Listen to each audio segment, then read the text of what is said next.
नमस्कार, प्रभा साक्षी पॉडकास्ट में आप सभी का स्वागत है।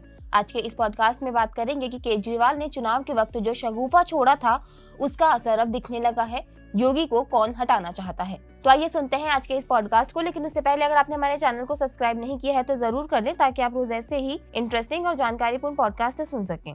बीजेपी के अंदर काफी तनाव है। प्रधानमंत्री जी अमित शाह को उत्तराधिकारी बनाना चाहते हैं, बाकी लोग ये नहीं चाहते हैं। बीजेपी वालों ने खंडन नहीं किया है कि योगी जी को हटाया जा रहा है। ये बात दबी जुबान में पूरे देश में चल रही है।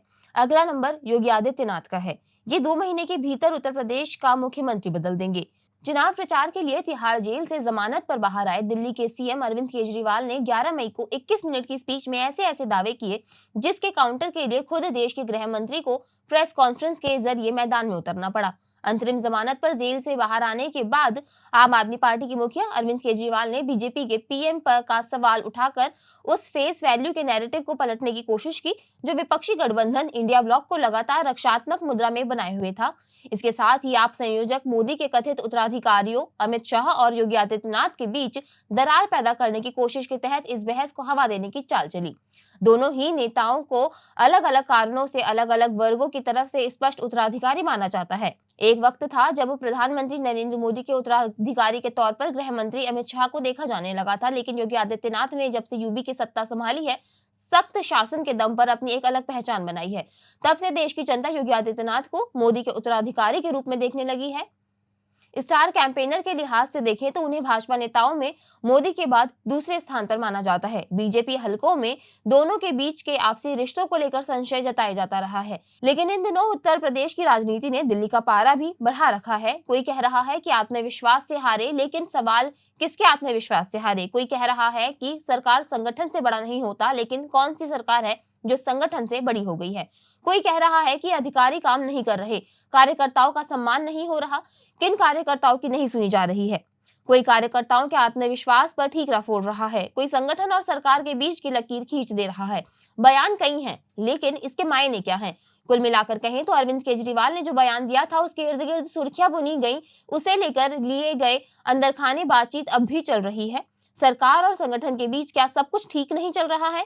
एक एक करके तमाम सवालों का एमआरआई स्कैन करते हैं। उत्तर प्रदेश के खराब प्रदर्शन का असल जिम्मेदार कौन? साल 2014 के चुनाव में बीजेपी ने यूपी की 80 में से 71 सीटों पर जीत दर्ज की, तो इसका श्रेय मोदी शाह की जोड़ी को गया। साल 2019 के लोकसभा चुनाव में यूपी की 80 में से 62 सीटों पर भगवा लहराया, तो इसके मैन ऑफ द मैच यही दोनों जोड़ी रही। लेकिन साल 2024 के लोकसभा चुनाव में बीजेपी के खाते में 33 सीटें गई, तो इसकी जिम्मेदारी किसकी होगी? यूपी की राजनीति में लेकिन इससे उलट एक अलग ही खेल चल रहा है। जब से यूपी में बीजेपी की सीटें घटी, तब से ऐसा लग रहा है कि यूपी के मुख्यमंत्री योगी आदित्यनाथ पर इस हार का ठीकरा फोड़ने की कोशिश की जा रही है। योगी आदित्यनाथ समर्थकों का कहना है कि चुनाव दिल्ली ने अपने हिसाब से लड़ा था। चुनाव के क्रम में योगी आदित्यनाथ की बात नहीं सुनी गई, टिकटों को भी नहीं बदला गया। वैसे ये कोई नया नहीं है कि योगी आदित्यनाथ लखनऊ से दिल्ली तक सुर्खियों में न बने रहे हों। सत्ता संभालने के बाद से ही इस बात की चर्चा हमेशा से होती रही है कि केंद्र और यूपी की बागडोर संभालने वाले योगी में सब ठीक नहीं है और सत्ता से उन्हें हटाया जा सकता है।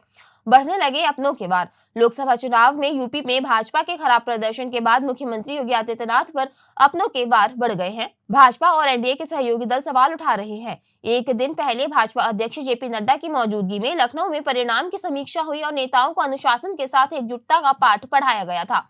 भाजपा एमएलसी देवेंद्र सिंह का सीएम योगी को पत्र लिखकर ये सामने आया है।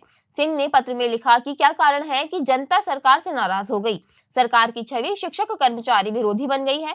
नौकरशाहों के फैसलों से जन आक्रोश है। कोरोना काल में 1621 शिक्षक काल के गाल में समा गए। अब शिक्षकों को डिजिटल हाजिरी के नाम पर प्रताड़ित किया जा रहा है। यह ठीक नहीं है। सिंह ने आरोप लगाया कि अफसरों ने मोबाइल खरीदी में जमकर भ्रष्टाचार किया है, उसकी जांच होनी चाहिए। देवेंद्र सिंह ने लिखा कि नौकरशाहों की साजिश से आपको बचना होगा। गौरतलब है कि भाजपा विधायक रमेश चंद्र मिश्र, एमएलसी बाबूलाल तिवारी व पूर्व मंत्री मोती सिंह भी ऐसे सवाल उठा चुके हैं।